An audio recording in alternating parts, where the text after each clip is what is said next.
Dentro de la prisión estatal de Florida, en Rayford, los últimos momentos de un caso de pena de muerte que se había prolongado durante décadas llegaron a su fin cuando Edward James Zakrzewski II, un ex sargento técnico de la Fuerza Aérea de los Estados Unidos, fue ejecutado mediante inyección letal después de pasar más de 30 años en el corredor de la muerte. Según los informes oficiales, pronunció una última declaración antes de que se llevara a cabo la ejecución. Su muerte también marcó la 9ª ejecución realizada en Florida durante 2025, la mayor cantidad de ejecuciones que el Estado había llevado a cabo en un solo año durante la era moderna. Pero esta no era la historia de un robo que salió mal. No era la historia de un asesino en serie que cazaba a personas desconocidas. Este caso comenzó dentro de un tranquilo hogar familiar, donde las personas que debían estar más seguras se convirtieron en las víctimas de alguien en quien más confiaban. Los asesinatos fueron planeados horas antes de que ocurrieran. Una simple hora de comida se convirtió en el primer paso hacia un crimen inimaginable. Más tarde, los vecinos recordarían unas palabras que jamás imaginaron que se convertirían en una profecía. Esas advertencias ya se habían dicho antes, pero nadie sabía lo cerca que estaban de hacerse realidad. Lo que ocurrió después es casi imposible de creer. La violencia acabó con la vida de una esposa y de sus 2 hijos pequeños en una sola tarde, y luego obligó a los investigadores a seguir la pista hasta el otro lado del Océano Pacífico antes de que el caso finalmente llegara a su fin. Sin embargo, la parte más perturbadora no fue la forma en que Edward Zakrzewski escapó. Fue lo que había amenazado con hacer mucho antes de que alguien llamara a la policía. Para entender cómo un día aparentemente común terminó convirtiéndose en uno de los asesinatos familiares más horribles de la historia de Florida, tenemos que regresar al principio, antes del divorcio, antes de las amenazas y antes de que el mundo de una familia quedara destrozado para siempre. Antes de que sus nombres aparecieran escritos en los expedientes judiciales, eran una joven pareja que creía estar construyendo algo duradero, una vida marcada por las órdenes militares, las mudanzas constantes y la esperanza de que el amor pudiera sobrevivir a la distancia y a la presión. Durante un tiempo parecía posible. La historia de Sylvia comenzó muy lejos de los Estados Unidos, en Corea del Sur, antes de que más tarde se mudara a América. Fue durante el servicio de Edward James Zakrzewski II en la Fuerza Aérea de los Estados Unidos en Montana, cuando sus caminos se cruzaron. Se conocieron, iniciaron una relación y finalmente se casaron en 1986, comenzando la vida familiar estable con la que ambos soñaban. En los años siguientes, tuvieron 2 hijos. Su hijo, Edward III, conocido como Kim, y su hija Anna, se convirtieron rápidamente en el centro del mundo de Sylvia. Sus amigos y las personas que los conocían describían a Sylvia como una madre cariñosa y completamente dedicada a su familia. Su prioridad siempre eran sus hijos, asegurándose de que recibieran los cuidados, el apoyo y la protección que necesitaban en su vida diaria. Como muchas familias militares, su vida estuvo marcada por los constantes cambios de residencia. Cada nuevo destino significaba una nueva casa, una nueva escuela y un nuevo proceso de adaptación. Finalmente, se establecieron en Mary Esther, Florida, cerca de la base de la Fuerza Aérea de Eglin, donde Edward estaba asignado. Kim tenía 7 años y Anna apenas 5 cuando ocurrieron los asesinatos. Estaban en una etapa de la vida en la que todo giraba alrededor de la escuela, los juegos y las rutinas familiares. Su hogar debía ser el lugar más seguro para ellos. Desde el exterior, la familia parecía adaptarse a la vida militar como tantas otras. Pero detrás de las puertas de su casa, el matrimonio se estaba desmoronando. Los registros judiciales muestran que los problemas matrimoniales, que existían desde hacía años, habían empeorado poco a poco con el paso del tiempo. Finalmente, Sylvia tomó una decisión que cambiaría todo. Quería divorciarse y planeaba llevarse a los niños con ella. Esa decisión se convirtió en el punto de inflexión de este caso. Lo que Sylvia veía como una oportunidad para reconstruir su vida terminaría desencadenando una cadena de acontecimientos que acabaría en una pérdida devastadora. Para entender cómo todo se vino abajo, ahora debemos conocer al hombre que estuvo en el centro de esta tragedia, Edward James Zagrzewski Tozu. Edward James Zagrzewski Tozu nació el 31 de enero de 1965 en Kalamazoo, Michigan. Al crecer, se unió a la Fuerza Aérea de los Estados Unidos y construyó una exitosa carrera militar. Con el tiempo alcanzó el rango de sargento técnico, un puesto que implicaba responsabilidad y confianza. Quienes lo conocían por su trabajo lo describían como una persona disciplinada, inteligente y confiable. Se esperaba que siguiera órdenes, resolviera problemas y cumpliera con sus responsabilidades de manera profesional. Para muchas personas, parecía un hombre con una vida estable. Tenía una carrera militar, una esposa y 2 hijos pequeños. Desde afuera, había muy pocas señales que hicieran pensar que algún día su propia familia se convertiría en el centro de una impactante investigación por asesinato. Pero, según los registros judiciales, la vida dentro de su hogar era muy diferente. Su matrimonio con Sylvia llevaba años atravesando dificultades. A medida que la relación seguía deteriorándose, las discusiones se hicieron cada vez más graves.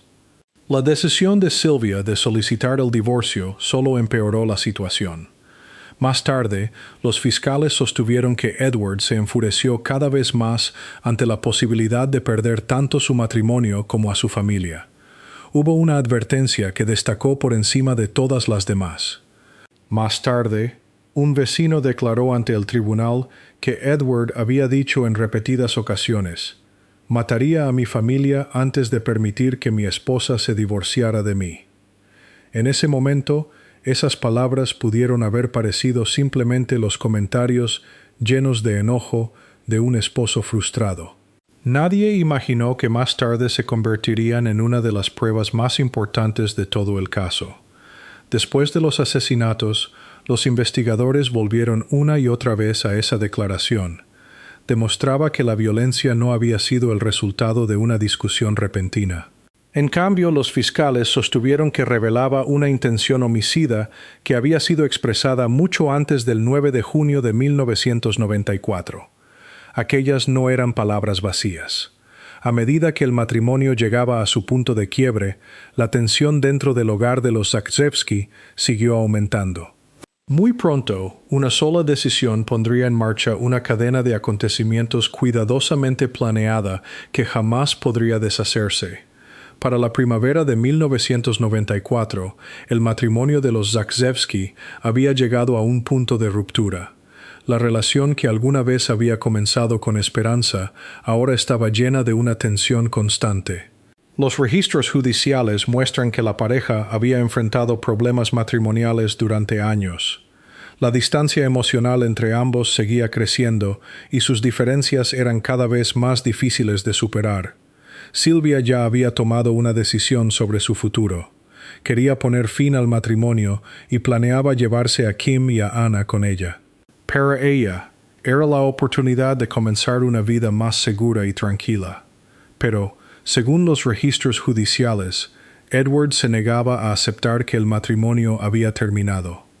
A partir de ese momento, los acontecimientos tomaron un rumbo mortal durante la mañana del 9 de junio de 1994. Los registros judiciales muestran que Edward se enteró de que Sylvia estaba decidida a seguir adelante con el divorcio. Más tarde, los investigadores señalaron esa mañana como el momento en que los hechos comenzaron a dirigirse hacia una tragedia. En lugar de actuar impulsivamente, continuó con su rutina. Durante su hora de comida, fue a una tienda y compró un machete. Después regresó al trabajo y terminó el resto de su jornada como si nada hubiera pasado. Para sus compañeros de trabajo, parecía un día completamente normal. Más tarde, los fiscales argumentaron que esas acciones demostraban preparación y no pánico. La compra del arma, el hecho de regresar al trabajo y completar la jornada con aparente normalidad se convirtieron en elementos fundamentales del caso presentado por la Fiscalía. Las pruebas apuntaban a una planificación deliberada y no a una pérdida repentina del control. Cuando finalmente terminó su jornada laboral, Edward condujo de regreso a su casa antes que el resto de su familia. Desde el exterior, todo parecía completamente normal. Pero la jornada laboral terminó como cualquier otra. Dentro de una casa en Florida, un plan aterrador ya estaba esperando. A diferencia de muchos casos de homicidio, los investigadores nunca encontraron pruebas de una conspiración. Edward James Zakrzewski II actuó solo. No hubo cómplices, ni asesinos contratados, ni nadie esperando para ayudarlo a cometer los asesinatos. Cada uno de los pasos importantes que condujeron al crimen apuntaba directamente hacia él. Después, escondió el machete en el baño, donde no pudiera ser visto. Los investigadores también determinaron que una barra metálica y una cuerda formaron parte del ataque. Durante el juicio, los fiscales sostuvieron que esos objetos no habían sido reunidos por casualidad. Por el contrario, demostraban preparación y una cuidadosa planificación antes de que comenzara la violencia. Los investigadores reconstruyeron la cronología utilizando los registros de compra, las condiciones en la escena del crimen y los testimonios de los testigos. Uno de los testimonios más importantes fue el del vecino, que más tarde relató las repetidas amenazas de Edward, quien decía que mataría a su familia antes de permitir que su esposa se divorciara de él. Cuando ese testimonio se analizó junto con la compra del machete, apenas unas horas antes de los asesinatos, los fiscales argumentaron que mostraba un claro caso de premeditación y no un acto impulsivo provocado por la ira. Para cuando el sol comenzaba a ocultarse sobre Mary Esther, Florida, todo estaba listo. Al caer la noche, Edward esperó a que su familia regresara a casa, sin que ellos supieran que las siguientes horas cambiarían para siempre la vida de todas las personas relacionadas con este caso. El 9 de junio de 1994 comenzó como un jueves cualquiera. Cuando el sol empezó a ponerse sobre Mary Esther, Florida, no había absolutamente nada que, visto desde el exterior, hiciera pensar que una de las tragedias familiares más desgarradoras de la historia del estado estaba a punto de ocurrir. Cuando Sylvia regresó a casa junto con Kim y Anna, todo parecía una noche normal. Los niños no tenían ninguna señal de que algo anduviera mal. Su hogar era el lugar donde esperaban sentirse protegidos. Edward aguardó el momento indicado para poner en marcha su plan. En algún momento de esa noche, Sylvia entró al baño. Allí fue donde Edward la atacó. Los fiscales afirmaron que primero la golpeó con una barra metálica y después utilizó una cuerda para estrangularla. El ataque ocurrió dentro del pequeño baño, donde más tarde los investigadores encontrarían gran parte de las pruebas físicas que les permitieron reconstruir lo sucedido. Por un breve instante, la casa quedó en silencio. Entonces Edward llamó a su hijo. Edward III, conocido como Kim, entró al baño después de que su padre lo llamara. Los fiscales afirmaron que Edward atacó entonces al niño de 7 años con el machete. Más tarde, el testimonio médico reveló que Kim presentaba heridas defensivas, lo que demostraba que intentó protegerse durante el ataque. Esos hallazgos se convirtieron en una parte importante de las pruebas presentadas durante la fase de sentencia, ya que ayudaban a explicar el sufrimiento que experimentó durante la agresión. El silencio volvió a apoderarse de la casa una vez más. Luego llegó el turno de Anna. Después de los asesinatos, los investigadores volvieron una y otra vez a esa declaración. Demostraba que la violencia no había sido el resultado de una discusión repentina. En cambio, los fiscales sostuvieron que revelaba difíciles de superar. Sylvia ya había tomado una decisión sobre su futuro. Quería poner fin al matrimonio y planeaba llevarse a Kim y a Anna con ella. Para ella, era la oportunidad de comenzar una vida más segura y tranquila. Pero, según los registros judiciales, Edward se negaba a aceptar que el matrimonio había terminado. A partir de ese momento, los acontecimientos tomaron un rumbo mortal durante la mañana del 9 de junio de 1994. Los registros judiciales muestran que Edward se enteró de que Sylvia estaba decidida a seguir adelante con el divorcio. Más tarde, los investigadores señalaron esa mañana como el momento en que los hechos comenzaron a dirigirse hacia una tragedia. En lugar de actuar impulsivamente, continuó con su rutina. Durante su hora de comida fue a una tienda y compró un machete. Después regresó al trabajo y terminó el resto de su jornada como si nada hubiera pasado. Para sus compañeros de trabajo, parecía un día completamente normal. Más tarde, los fiscales argumentaron que esas acciones demostraban preparación y no pánico. La compra del arma, el hecho de regresar al trabajo y completar la jornada con aparente normalidad se convirtieron en elementos fundamentales del caso presentado por la Fiscalía. Las pruebas apuntaban a una planificación deliberada y no a una pérdida repentina del control. Cuando finalmente terminó su jornada laboral, Edward condujo de regreso a su casa antes que el resto de su familia. Desde el exterior, todo parecía completamente normal. Pero la jornada laboral terminó como cualquier otra. Dentro de una casa en Florida, un plan aterrador ya estaba esperando. A diferencia de muchos casos de homicidio, los investigadores nunca encontraron pruebas de una conspiración. Edward James Zakrzewski II actuó solo. No hubo cómplices, ni asesinos contratados, ni nadie esperando para ayudarlo a cometer los asesinatos. Cada uno de los pasos importantes que condujeron al crimen apuntaba directamente hacia él. Después escondió el machete en el baño, donde no pudiera ser visto.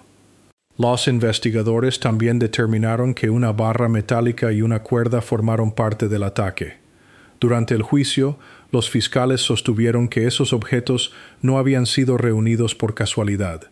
Por el contrario, demostraban preparación y una cuidadosa planificación. Testimonios de los testigos. Uno de los testimonios más importantes fue el del vecino que más tarde relató las repetidas amenazas de Edward, quien decía que mataría a su familia antes de permitir que su esposa se divorciara de él. Cuando ese testimonio se analizó junto con la compra del machete, apenas unas horas antes de los asesinatos, los fiscales argumentaron que mostraba un claro caso de premeditación y no un acto impulsivo provocado por la ira. Para cuando el sol comenzaba a ocultarse sobre Mary Esther, Florida, todo estaba listo. Al caer la noche, Edward esperó a que su familia regresara a casa, sin que ellos supieran que las siguientes horas cambiarían para siempre la vida de todas las personas relacionadas con este caso. El 9 de junio de 1994, cuando Sylvia regresó a casa junto con Kim y Anna, todo parecía una noche normal. Los niños no tenían ninguna señal de que algo anduviera mal. Su hogar era el lugar donde esperaban sentirse protegidos. Edward aguardó el momento indicado para poner en marcha su plan. En algún momento de esa noche, Sylvia entró al baño. Allí fue donde Edward la atacó. Los fiscales afirmaron que primero la golpeó con una barra metálica y después utilizó una cuerda para estrangularla. El ataque ocurrió dentro del pequeño baño, donde más tarde los investigadores encontrarían gran parte de las pruebas físicas que les permitieron reconstruir lo sucedido. Por un breve instante, la casa quedó en silencio. Entonces Edward llamó a su hijo. Edward III, conocido como Kim, entró al baño después de que su padre lo llamara. Los fiscales afirmaron que Edward atacó entonces al niño de 7 años con el machete. Más tarde, el testimonio médico reveló que Kim presentaba heridas defensivas, lo que demostraba que intentó protegerse durante el ataque. Esos hallazgos se convirtieron en una parte importante de las pruebas presentadas durante la fase de sentencia, ya que ayudaban a explicar el sufrimiento que experimentó durante la agresión. El silencio volvió a apoderarse de la casa una vez más. Luego llegó el turno de Anna. Los detectives también recuperaron pruebas relacionadas con las armas utilizadas durante los asesinatos. Junto con las condiciones en la escena del crimen, las evidencias forenses permitieron a los investigadores reconstruir una cronología detallada de lo ocurrido el 9 de junio de 1994. La investigación se amplió rápidamente más allá de las pruebas físicas. Los detectives entrevistaron a vecinos, familiares y personas que conocían a la familia. Durante esas entrevistas, una declaración llamó inmediatamente la atención. Un vecino les dijo a los investigadores que Edward James Zakrzewski II había repetido en varias ocasiones que mataría a su familia antes de permitir que Sylvia se divorciara de él. Según los registros judiciales, ese testimonio se convirtió en una de las pruebas más contundentes de que los asesinatos habían sido amenazados mucho antes de que ocurrieran. Los investigadores también descubrieron que Sylvia planeaba poner fin al matrimonio y llevarse a Kim y Anna con ella. Confirmaron además que Edward había comprado un machete durante su hora de comida el mismo día de los asesinatos. Los registros judiciales muestran que el divorcio, las amenazas previas y el historial de la compra apuntaban claramente hacia una acción premeditada. Mientras Edward seguía desaparecido, la noticia del caso se difundió por todo el país. La búsqueda continuó durante varios meses sin que se lograra un arresto. Entonces, los investigadores recibieron una oportunidad decisiva cuando el caso fue presentado en el programa de televisión Unsolved Mysteries. Esa transmisión cambiaría todo. Durante varios meses, Edward James Zakrzewski II permaneció fuera del alcance de los investigadores. Después de abandonar Florida, se había establecido en Hawái, donde vivía bajo un nombre falso, dentro de una comunidad religiosa. A pesar de que la búsqueda seguía ampliándose, las autoridades no habían logrado localizarlo.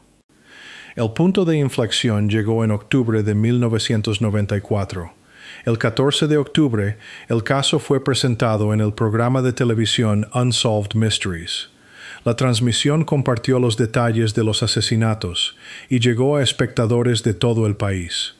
Los registros judiciales y reportes posteriores muestran que la difusión nacional marcó la diferencia. Alguien reconoció a Edward después de ver el programa. La enorme atención pública que recibió el caso hizo imposible que siguiera pasando desapercibido. Tan solo un día después de la transmisión, el 15 de octubre de 1994, Edward se entregó voluntariamente a las autoridades en Hawái. Sus meses como fugitivo habían llegado a su fin. Fue detenido sin que ocurriera ningún acto de violencia. Después de su arresto, se realizaron los trámites necesarios para trasladarlo de regreso a Florida, donde enfrentaría a la justicia por las muertes de Sylvia, Kim y Anna. Fue extraditado al estado y acusado formalmente de 3 cargos de asesinato en primer grado. Más tarde, los investigadores señalaron este caso como un ejemplo de cómo la participación del público puede desempeñar un papel fundamental para resolver delitos importantes. Una audiencia nacional de televisión logró lo que meses de búsqueda no habían conseguido. La pista generada después de la transmisión puso fin a la fuga de Edward. La búsqueda finalmente había terminado. Ahora, después de meses de investigación y de una de las persecuciones más difundidas del país, la atención dejó de centrarse en localizar a Edward Zakrzewski y pasó a demostrar su culpabilidad ante un tribunal.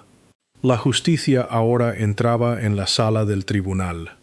Con Edward James Zakrzewski de regreso en Florida, el proceso penal avanzó hacia los tribunales. Los fiscales consideraban que las pruebas físicas, los testimonios de los testigos y las propias acciones de Edward después de los asesinatos constituían un caso sólido. En lugar de llevar la cuestión de su culpabilidad a juicio, Edward decidió declararse culpable. En 1996 se declaró culpable de 3 cargos de asesinato en primer grado por los homicidios de Sylvia, Edward III, conocido como Kim, y Anna. Debido a que admitió su responsabilidad por los asesinatos, el tribunal pasó directamente a la fase de sentencia para determinar el castigo que recibiría. Durante esas audiencias, los fiscales presentaron pruebas que demostraban que los asesinatos habían sido planeados antes de llevarse a cabo.